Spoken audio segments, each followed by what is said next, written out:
Welcome back நண்பர்களே.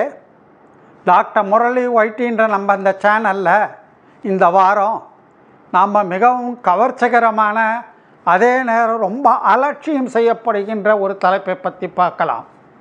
ஆமாங்க, blood குரூப்ஸ்ன்ற தலைப்பை பற்றி தான். பிளட் குரூப்ஸ்னால் லேபில் யார் யாருக்கு என்ன பிளட் குரூப் இருக்குது, எப்படி கண்டுபிடிக்கிறது, அதை பார்க்க போகிறதில்ல. நம்ம இந்த பிளட் குரூப்புகளானது நாம் எவ்வாறு வெவ்வேறு விதமான நோய்களால் பாதிக்கப்படுகக்கூடும், ஆபத்து எப்படி என்னென்ன வரக்கூடும், என்னென்ன நோய்களால் பாதிக்கப்படக்கூடிய வாய்ப்புகள் இருக்கின்றன, சாத்தியக்கூறுகள் இருக்கின்றன, இதை பற்றி எல்லாம் நாம் பார்க்க போகிறோம். இந்த பிளட் குரூப்புகள் எந்த விதத்தில் இந்த நோய்களை நமக்கு இன்ஃப்ளூயன்ஸ் செய்கின்றன என்பதை பற்றி பார்க்க போகிறோம்.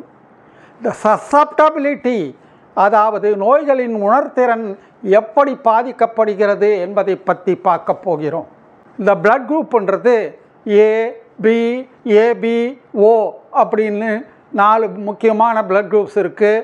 இதை தவிர RH சிஸ்டத்தில் RH பாசிட்டிவ், RH நெகட்டிவ்னு 2 இருக்குது. இதெல்லாம் உங்களுக்கு தெரியும்.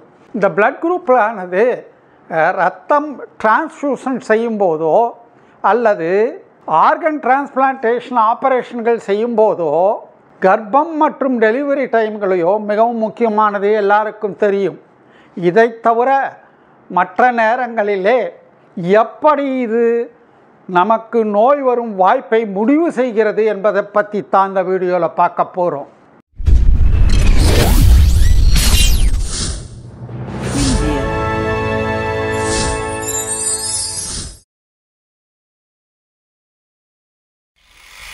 இதை வெவ்வேறு தலைப்புகளில் பார்க்கலாம். மொத்தம் 12 முக்கியமான பிரச்சனைகளை எப்படி இந்த பிளட் குரூப்புகளானது பாதிக்கிறது, வரும் வாய்ப்பை நிர்ணயிக்கிறதுன்னு பார்க்கலாம். 1 இதய நோய்கள், 2 பிளட் கிளாட்ஸ் இரத்த கட்டிகள், 3 வயிற்று புற்றுநோய் சம்பந்தப்பட்டது, அடுத்தது கணைய புற்றுநோய், அடுத்தது வயிற்றுப்புண் பெப்டிக் அல்சர், டயபிட்டிஸ், மலேரியாவை பற்றி, அடுத்தது ஸ்ட்ரோக்கை பற்றி, பக்கவாதம், ஃபெர்டிலிட்டி எப்படி இது பாதிக்கிறது, மெமரி ஞாபக சக்தியை பற்றி, ஸ்ட்ரெஸ்ஸை பற்றி, மன அழுத்தத்தை பற்றி, லைஃப் ஸ்பேன் ஆயுட்காலத்தை பற்றி, இதெல்லாம் பார்க்கலாங்க விவரமாக. வாங்க வீடியோக்குள்ளே போகலாம். இந்த காணொளி உங்களுக்கு பிடிக்கும் என்று நினைக்கிறேன்.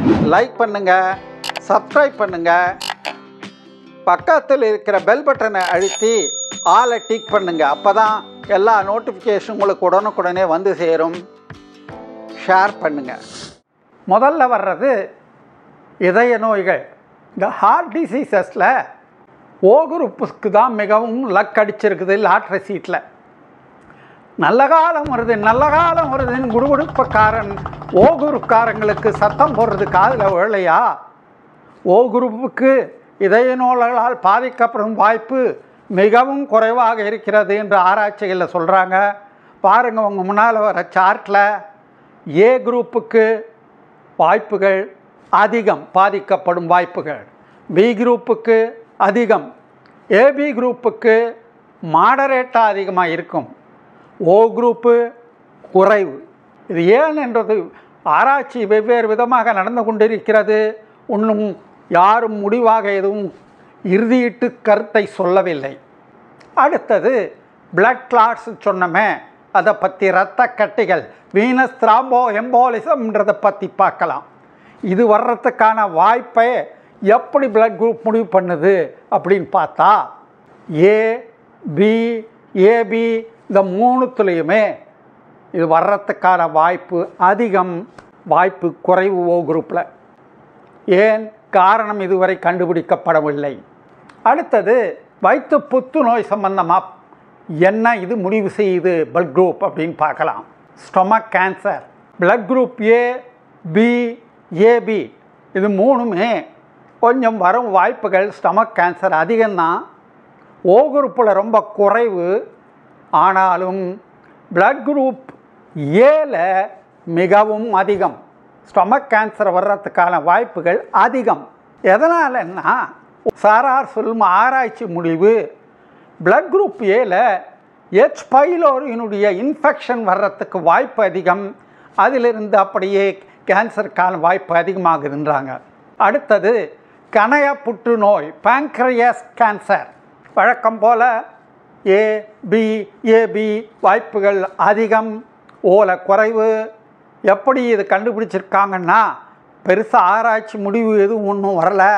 எபிடமாலஜிக்கல் ஸ்டடிக்கில் தொற்றுநோய் சம்பந்தப்பட்ட ஆராய்ச்சியின் முடிவில் இந்த மாதிரி சொல்லியிருக்காங்க. ஓலை கம்மி. பெப்டிக் அல்சர் வயிற்று புண்ணு, வயிறு ப்ளஸ் ஜோடினத்தில் வலியோடு கூடிய புண்ணு இருக்கவங்களுக்கு எப்படி இது இந்த வாய்ப்பை முடிவு செய்யுது, இன்ஃப்ளூயன்ஸ் செய்யுது, எப்படி இவங்க சசப்டபிள் அப்படின்றத பார்த்தா அப்பாடா ஓ குரூப்காரங்களுக்கு வந்ததுரா பிரச்சனை. எனக்கு ஒரு கண் போனாலும் பக்கத்து வீட்டுக்காரனுக்கு 2 கண் போனோன்னு ஏபிகாரங்கெல்லாம் இவ்வளோ நேரம் கத்திட்டு இருந்தாங்களே, அதனுடைய விளைவு தான் ஓ குரூப்காரங்களுக்கு பெப்டிக் அல்சர் வர்றதுக்கான வாய்ப்பு அதிகம், ஏபிகாரங்களுக்கு குறைவு அப்படின்னு ஆராய்ச்சி சொல்லுது. அதாவது முந்தி சொன்ன மாதிரி H பைலோரி இன்ஃபெக்ஷன் அதிகம். அடுத்ததாக டைப் 2 டயபெட்டிஸ் சர்க்கரை நோயில் எப்படி இது முடிவு செய்யுது பிளட் குரூப்புகள் அப்படின்னு பார்த்தா ஏல பியில் அதிகம்தான், ஏபியில் அதிகமாக இருக்கலாம் அப்படின்றாங்க ஆராய்ச்சி முடிவில். ஏவும் பிலையும் 20% மற்றவங்கள விட அதிகம் அப்படின்றாங்க. ஓலை வழக்கம் போல் வாய்ப்புகள் குறைவு. ஏன் அப்படின்னு இன்னும் ஆராய்ச்சி முடிவு செய்யப்படவில்லை, இன்னும் அதிக ஆராய்ச்சி தேவைப்படுது. அடுத்தது மலேரியாவை பற்றி பார்க்கலாங்க. வழக்கம் போல் மலேரியாவிலையும் ஏபியில் வாய்ப்பு அதிகம், ஓ குரூப்காரங்களுக்கு வர வாய்ப்பு குறைவுன்றாங்க. இது ஏன் அப்படின்னா இந்த ஓ குரூப் ஆர்பிசிகளை தாக்கிறதுக்கு மலேரியல் பேரசைட்டுக்கான சக்தி குறைவு அப்படின்றாங்க. அடுத்தது ஸ்ட்ரோக் பக்கவாதம், மிகவும் ஆபத்தான தொந்தரவு நோய், ஜாகிரதையாக இருக்க வேண்டும். இந்த ஸ்ட்ரோக்கில் ஏபிக்கு வாய்ப்பு அதிகம், ஏபி மிக மிக அதிகம். டபுள் ஏக்கும் பிக்கு இருக்கிறத விட ஏபிக்கு வர வாய்ப்புகள் மிக அதிகம் இந்த ஸ்ட்ரோக் வர்றது, ஓக்கு கம்மி. அடுத்தது ஃபெர்டிலிட்டி, மகப்பேறு சம்பந்தமாக பார்க்கலாம். இந்த மகப்பேறில் ஏ குரூப்பில் ஒவேரியன் ரிசர்வ்ன்றது மிகவும் அதிகமாக இருக்குன்றாங்க. பிலையும் ஏபிலையும் அந்த அளவு டேட்டா இல்லை. ஓல இந்த ஒவேரியன் ரிசர்வ்ஸ் குறைவாக இருக்குன்றாங்க. இதுவரை செய்யப்பட்டுள்ள ஆராய்ச்சியானது இந்த ஃபெர்டிலிட்டி சம்பந்தமாக போதுமான அளவு இல்லை. வயசு, தேக ஆரோக்கியம், வாழ்க்கை முறை இதெல்லாம் ரொம்பவே முக்கியம் மகப்பேறில்.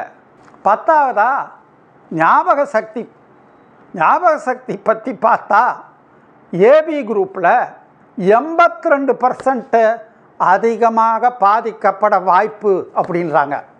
அடுத்தது ஸ்ட்ரெஸ், மன அழுத்தம், இது ஏ குரூப்பில் ரொம்பவும் அதிகம்ன்றாங்க. கடைசியாக லைஃப் எக்ஸ்பெக்டன்சி, ஆயுட்காலம் எதிர்பார்ப்பு ஓ குரூப்பில் அதிகம் அப்படின்றாங்க. அது எப்படிப்பா எல்லாத்துலேயும் ஓ குரூப்பு தான் பெஸ்ட்டுன்றதுன்னா, இந்த ஆயுட்கால எதிர்பார்ப்பு அதிகமாக இருப்பதற்கான காரணம் ஓ குரூப்பில் இதய நோய்கள், இரத்த குழாய் சம்பந்தப்பட்ட நோய்கள் குறைவாக இருக்கிறதுனால அவங்களுடைய வாழ்நாள் எதிர்பார்ப்பு அதிகமாக இருக்கலாம் அப்படின்றாங்க. இதை தவிர RH positive, RH negative group இருக்குது. RH பாசிட்டிவில் பெருசாக எதுவும் எக்ஸ்ட்ரா அட்வான்டேஜ் கிடையாது. RH நெகட்டிவில் ப்ரெக்னன்சி டெலிவரி டைம் காம்ப்ளிகேஷன்ஸ் வரலாம். ஒருத்தருடைய இரத்த பிளட் குரூப்புனால் நோய்வாய்ப்படுவதற்கான வாய்ப்பு ப்ராபபிலிட்டி அதிகம்னு சொல்கிறதுனால அந்த நபருக்கு கட்டாயம் அந்த நோய் வந்தே தீரும் கிடையாது, வர வாய்ப்பு அதிகம். அதனால் இதை நாம் தெரிஞ்சு கொண்டால் ஜாகிரதையாக இருக்கலாம். பர்சனலைஸ்டு மெடிக்கல் கன்சல்டேஷன் செய்யலாம், ட்ரீட்மெண்ட் செய்யலாம், ப்ரிவென்ஷன் பாதுகாப்பு தடுப்பு நடவடிக்கைகளை மேற்கொள்ளலாம். இதுதான் ஒரு ஆதாயம். இதெல்லாம் நம்ம தெரிஞ்சு கொள்றதில்ல.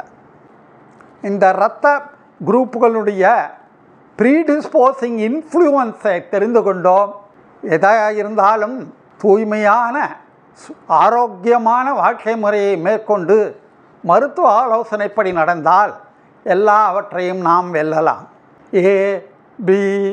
ஏபி அப்பப்பா அம்போதானா என்பதை விட ஓவா ஓஹோதான் என்பதை விட இதெல்லாம் எதுவுமே ஃபைனல் கிடையாது.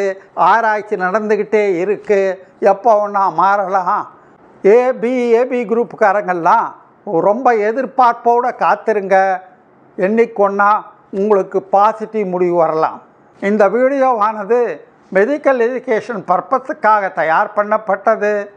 இது ப்ரொஃபஷனல் மெடிக்கல் கவுன்சிலிங்க்கு ஒரு மாற்று அல்ல.